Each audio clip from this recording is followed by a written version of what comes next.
A'udzubillahi minasyaitonirrajim. Bismillahirrahmanirrahim. Teman-teman, di sini saya ingin menanggapi tantangan-tantangan yang dimana banyak sekali orang yang menentang Harry Pras untuk melakukan dialog, debat, diskusi dan apalah itu. Dan di sini teman-teman, saya ingin memberikan tanggapan apakah saya menerima atau saya akan menolak tantangan tersebut. Tetapi tanggapan tersebut akan saya jawab di akhir video ini. Jadi bagi kalian yang menentang Harry Pras untuk dialog, debat, diskusi dan apalah itu, tonton video ini sampai selesai untuk mendapatkan jawaban dari saya. Yang pertama teman-teman, di sini kenapa banyak orang yang membodoh-bodohi saya, menggoblok-goblokkan saya, dungu, tolol dan lain sebagainya. Pokoknya sumpah serapah itu, ujaran-ujaran itu keluar dari mulut mereka yang ditujukan kepada saya. Karena apa? Katanya itu saya belum sampai ilmunya.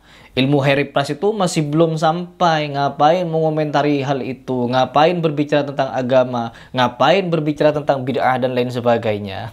Kalau berbicara masalah bid'ah dan lain sebagainya itu, tentunya di sini teman-teman, saya juga memiliki landasan. Saya bukan mujtahid, saya bukan fuqaha, saya bukan kiai, gus, ulama dan lain sebagainya. No, saya hanya muslim biasa yang mencoba untuk mengikuti orang-orang yang saya anggap, orang itu sudah memiliki track record yang sangat luar biasa, yang mengajak kita untuk beragama dengan cara yang simple. Ya, agama itu simple, agama itu nasihat, agama itu mengajak kita dalam kebaikan. Kalau ada orang yang katanya mengajak pada kebaikan, tapi dia masih melakukan hal-hal yang makruh, terlebih halal haram, maka menurut saya pribadi, saya tidak akan mengambil apapun dari dia, sedikit pun ilmunya, tidak. Yang pertama, saya di sini di-share oleh kawan-kawan ya yang dulunya pernah seperti saya, menjalankan haul, maulid, tahlilan. Terlebih di sini yang menjadi fokus saya sekarang adalah tahlilan. Karena memang tahlilan itu setelah saya pelajari ada ritual-ritual yang sejatinya itu tidak diketahui oleh Nabi, perkara-perkara gaib yang tidak diketahui Nabi. Seperti mereka ini berhujjah dengan pernyataan Ustadz Abdul Somad, yaitu Imam Ato atau siapa itu tabi'in katanya, yang mengetahui perkara gaib 3 hari, 7 hari, 40 hari, 100 hari, 1 tahun, 2 tahun, 1000 hari, pokoknya yang begitu-begitu. Mereka katanya ada perkara gaib yang Nabi lewat tidak tahu. 3 hari begini di dalam kubur, 7 hari begini di dalam kubur, 40 hari begini. Jadi kalian harus bersedekah ini begitu. Lalu untuk melakukan sedekah itu dibuatlah ritual-ritual khusus seperti tahlilan. Saya juga sudah mempelajari sejarah tahlilan itu dari berbagai macam ulama ya. Dari itu Ustadz Adi Hidayat, Ustadz Mujiman dan lain sebagainya. Jadi saya di sini bukan sekonyong-konyong ngomong teman-teman. Terlebih di sini ada orang, ada kawan share kepada saya mengenai perkara tahlilan ini. Bagaimana pandangan dari NU-nya sendiri, NU yang terdahulu teman-teman, bukan NU yang sekarang. Dan di sini saya bukan hanya ingin mengambil kutipan dari NU yang dulu ini, tidak. Dan di sini saya juga akan membacakan fatwa dari Muhammadiyah bagaimana hukum tahlilan itu. Coba kita langsung ke fatwa Muhammadiyah dulu sebelum kita membaca fatwa dari NU yang terdahulu. Di sini saya masuk kepada laman resminya Muhammadiyah, yang dimana di sini ada fatwa yang diterbitkan 2 tahun yang lalu. Yang di sini diberikan judul Tuntunan Tahlil dalam Pandangan Muhammadiyah. Muhammadiyah.or.id, Yogyakarta. Muhammadiyah tidak pernah melarang membaca kalimat tahlil. Ingat, yang kita permasalahkan bukan kalimat tahlilnya, tetapi ritual-ritual 3 hari, 7 hari, 40 hari, 100 dan seterusnya itu. La ilaha illallah, tiada Tuhan selain Allah. Ya, ingat di sini saya bukan berfatwa atau memberikan fatwa sendiri. No, saya bukan mujtahid, tetapi saya mengambil rujukan kepada mereka. Jadi coba kita baca dulu seperti apa putusan fatwa dari Muhammadiyah ini. Ucapan la ilaha illallah, bahkan Muhammadiyah menganjurkan agar memperbanyak membacanya berapa kali saja untuk mendekatkan diri kepada Allah Subhanahu wa taala. Hal ini sebagaimana firman Allah dalam Al-Qur'an surat Al-Baqarah ayat 152 dan Al-Quran surat Al-Ahzab ayat ke-41. Perintah berzikir dengan menyebut lafal jalallah, ya, la ilaha illallah. Dalam hadis-hadis pun banyak diungkapkan Rasulullah SAW bersabda, maka sungguhnya Allah telah mengharamkan atas neraka terhadap orang yang mengucapkan la ilaha illallah, yang dengan lafal tersebut ia mencari keridhaan Allah. Hadis riwayat Bukhari. Berdasarkan keterangan di atas, maka memperbanyak tahlil adalah termasuk amal ibadah yang sangat baik, bahkan dijamin masuk surga dan haram masuk neraka. Tentu saja tidaklah cukup hanya mengucapkannya, ya, atau melafalkan saja, melainkan harus menghadirkan hati ketika membacanya dan merealisasikannya dalam kehidupan keseharian. Meski demikian, jika masih berbuat syirik, orang-orang yang mengucapkan kalimat la ilaha illallah, tapi mereka masih melakukan perbuatan syirik dan tidak beramal soleh, hanya sekedar mengucapkan la ilaha illallah, sekalipun baca tahlil ribuan kali, tidak ada manfaatnya. Sebab tahlil harus benar-benar diyakini dan diamalkan dengan berbuat amal soleh sebanyak-banyaknya. Bukan hanya sekedar ucapan. Dalam fatwa tarjih yang terdapat di Majalah Suara Muhammadiyah nomor 11 tahun 2023 disebutkan bahwa tahlilan yang dilarang ialah ucapan yang dikaitkan dengan 7 hari kematian atau 40 hari kematian atau 100 hari dan sebagainya dilakukan oleh pemeluk orang Hindu. Apalagi harus mengeluarkan biaya yang besar. Jadi kita harus garis bawahi di sini ya, bahwa ini ada ajaran dari Hindu, begitu. Apalagi harus mengeluarkan biaya yang besar, yang kadang-kadang harus pinjam kepada tetangga atau saudaranya hingga terkena tabzir, berbuat mubazir. Pada masa Rasulullah SAW pun perbuatan semacam itu dilarang. Pernah beberapa orang muslim yang berasal dari Yahudi, yaitu Abdullah bin Salam dan kawan-kawannya, minta izin kepada Nabi untuk memperingati dan beribadah pada hari Sabtu, sebagaimana dilakukan mereka ketika masih beragama Yahudi. Tetapi Nabi SAW tidak memberikan izin, dan kemudian turunlah Quran surat Al-Baqarah ayat 208. Fatwa tarjih menyimpulkan bahwa apa yang dimaksudkan dengan situasi Islami adalah situasi yang sesuai dengan syariat Islam dan bersih dari segala macam larangan Allah, termasuk syirik, tahayul, bid'ah, khurafat, dan lain sebagainya. Ingat, ini laman websitenya Muhammadiyah. Apakah kalian mau mengatakan Muhammadiyah Wahabi? Na'udzubillah min dzalik. Dan di sini mari kita coba baca seperti apa keputusan dari NU yang dulu ya teman-teman, bukan NU yang sekarang, mengenai perkara tahlilan. Nah, ini adalah fatwa ulama NU pada Muktamar tahun 1926 tentang tahlilan kematian. Ingat, ini NU-nya langsung. Muktamar Darul Ulama NU memutuskan bahwa selamatan kenduri kematian setelah hari wafat, hari ketiga, ketujuh, dan lain-lain sebagainya adalah makruh, ratapan terlarang, bid'ah tercela, ocehan orang-orang bodoh, berikut apa yang tertulis pada keputusan itu. Ini bukan saya yang ngomong ya teman-teman, tetapi putusan dari Muktamar Nahdlatul Ulama pada tahun 1926. Kalau kalian mau protes, jangan protes ke saya. Saya hanya membacakan. Tetapi proteslah kepada putusan ini. Ya, kita baca di sini. Muktamar Nahdlatul Ulama NU, keputusan masalah diniyah nomor 18/13 Rabiul Tsani 1345 Hijriah atau 21 Oktober 1926 tentang keluarga mayit menyediakan makan kepada pentakziah. Tanya, ya kita baca pertanyaannya dulu. Bagaimana hukumnya keluarga mayat menyediakan makanan untuk hidangan kepada mereka yang datang bertakziah pada hari wafatnya atau hari-hari berikutnya dengan maksud bersedekah untuk mayat tersebut? Apakah keluarga memperoleh pahala sedekah tersebut? Nah, lalu sini ada jawabannya.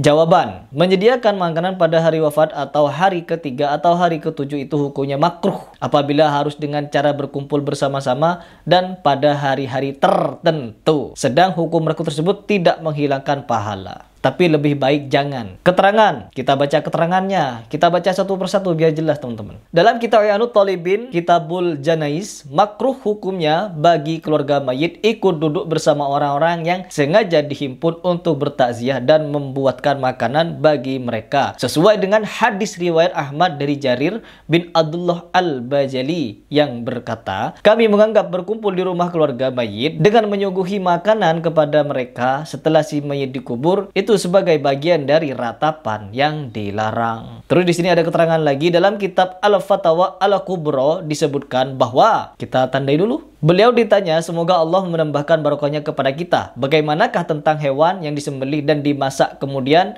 dibawa di belakang mayit menuju kuburan untuk disedekahkan ke para penggali kubur, atau tentang yang dilakukan pada hari ketiga kematian dalam bentuk menyediakan makanan untuk para fakir dan yang lain. Dan demikian halnya yang dilakukan pada hari ke-7, yaitu berkatan teman-teman. Kalau istilah Madura itu berkatan. Serta yang dilakukan pada genap sebulan dengan pemberian roti yang diedarkan ke rumah-rumah wanita yang menghadiri proses takziah jenazah. Mereka melakukan semua tujuan hanya sekedar melaksanakan kebiasaan penduduk setempat, sehingga bagi yang tidak mau melakukannya akan dibenci oleh mereka dan ia akan merasa diacuhkan. Kalau mereka melaksanakan adat tersebut dan bersedekah tidak bertujuan pahala akhirat, maka bagaimana hukumnya? Boleh atau tidak? Apakah harta yang telah ditasarrufkan atas keinginan ahli waris itu masih ikut dibagi atau dihitung dalam pembagian tirkah atau harta warisan, walau sebagian ahli waris yang lainnya tidak senang. Pentasafuran sebagian tirkah bertujuan kepada sedekah bagi si mayit selama 1 bulan berjalan dari kematiannya. Sebab tradisi demikian menurut anggapan masyarakat harus dilaksanakan seperti wajib. Bagaimana hukumnya? Beliau menjawab bahwa semua yang dilakukan sebagaimana yang ditanyakan di atas termasuk bid'ah yang tercela.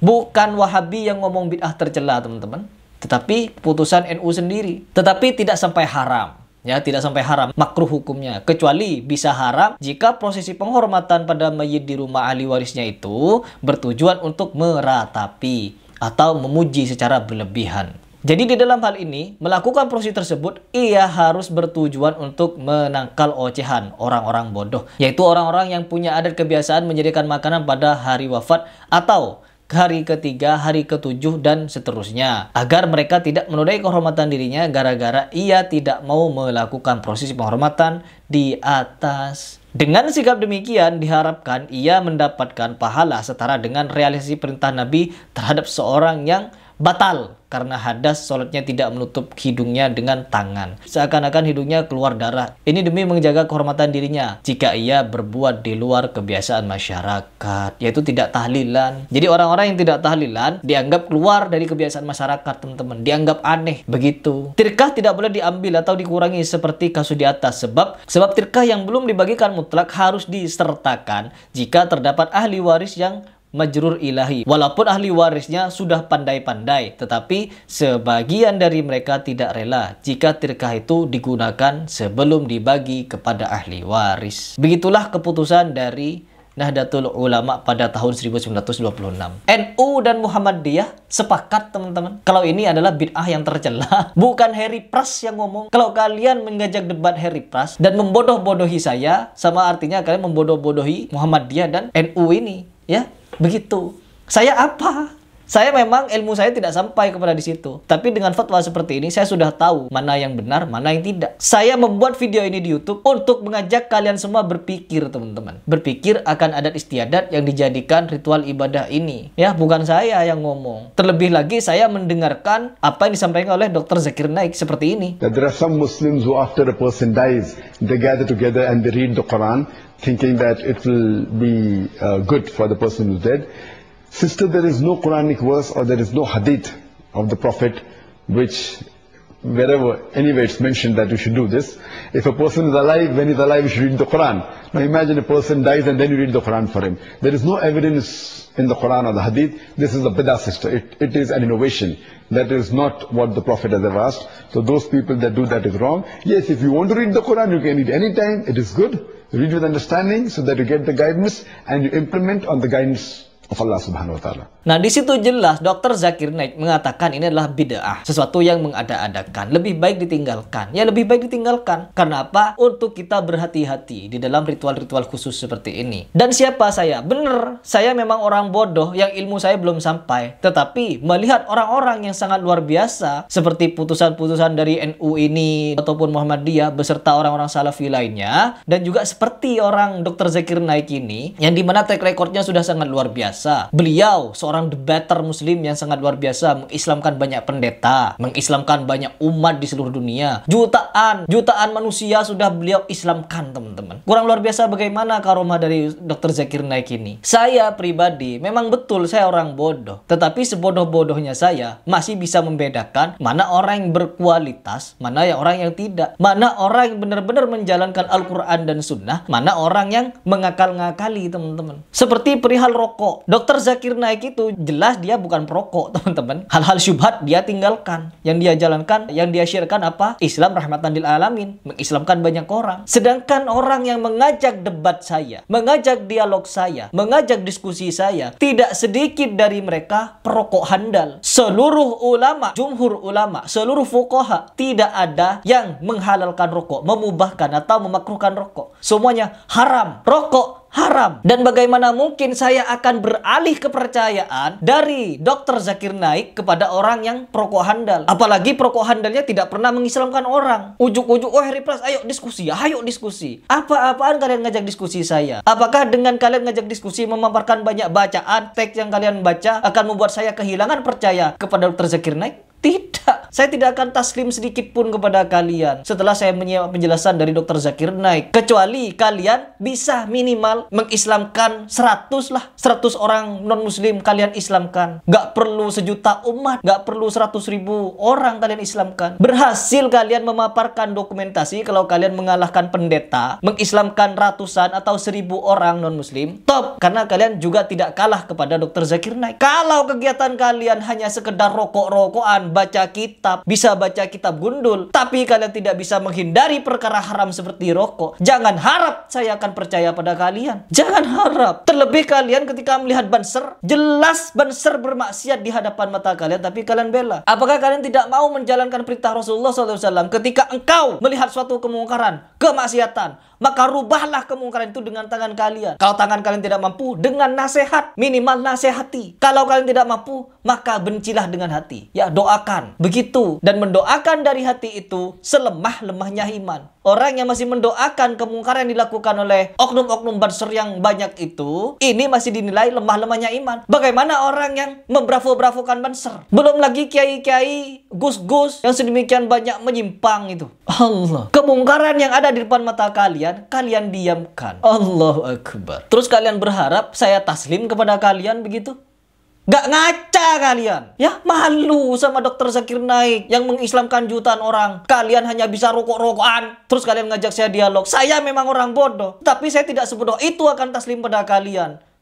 Ya, mikir jadi orang. Masih cinta perkara haram, sok-sokan bicara agama. Atau makruh. Kalian memakruhkan hal itu dan kalian lakukan terus-menerus setiap hari. Bahkan kalian bikin video sambil rokok-rokokan. Ya, banyak gus-gus itu. Ya, Gus Igdam, Gus siapa itu juga mereka rokok-rokokan. Apa itu? Kalau pemimpinnya saja rokok-rokokan, bagaimana yang di bawah? Agama nasihat. Ketika jumhur ulama, banyakkan fuqaha, semua ulama-ulama mengharamkan itu artinya nasihat, nasihat agama. Kalau kalian tidak patuh kepada nasihat itu, bagaimana kalian mau dianggap benar? Jadi, saya di sini mau ngajak kalian berpikir. Saya mau ngajak kalian berpikir, bukan mau ngajak kalian ribut. Kalian mau membodoh-bodohi saya tidak akan sakit hati. Kebodohan Harry Pras tolol, Harry Pras goblok. Saya tidak akan sakit hati. Karena apa? Saya mengikuti orang-orang yang sudah jelas track recordnya. Daripada saya mengikuti kalian yang kemana-mana ngebul, yang kemana-mana masih mendiamkan kemungkaran-kemungkaran yang ada di depan mata kalian. Apalagi mendiamkan taqiyah Syiah, mendiamkan orang-orang Syiah yang selama ini menggerogoti Nahdlatul Ulama sedikit demi sedikit. Bahkan ada rekornya bahwa kebanyakan orang Nahdiyin ini yang dihasut, terhasut, bahkan masuk kepada akidah Syiah. Banyak. Bisa dikatakan 95% pengikut Syiah adalah Nahdiyin, kaum Nahdiyin yang digerogoti oleh antek-antek Syiah. Dan kalian mendiamkan itu? Allahu Akbar. Sungguh kalian sudah termakan fitnahan adu domba dari Syiah. Itu saja dari saya.